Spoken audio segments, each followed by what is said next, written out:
Let's learn how do we divide the number 332 by 2 using the long division method.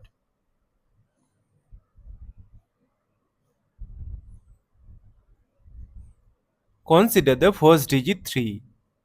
We know that 2 times 1 is equal to 2. Subtract, we get 1. Now this 1 is less than 2. That is why we will bring down this adjacent 3 here. And we know that 2 times 6 is equal to 12. Subtract, we get 1. Now again see that this 1 is less than 2.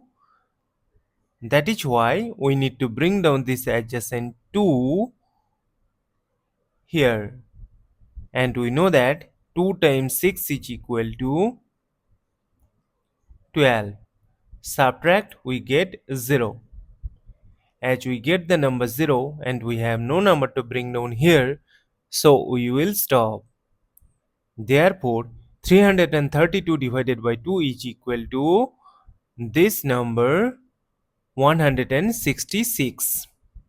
And this is our final answer. Thank you for watching. Please like, share and comment on the video. Also do subscribe our channel.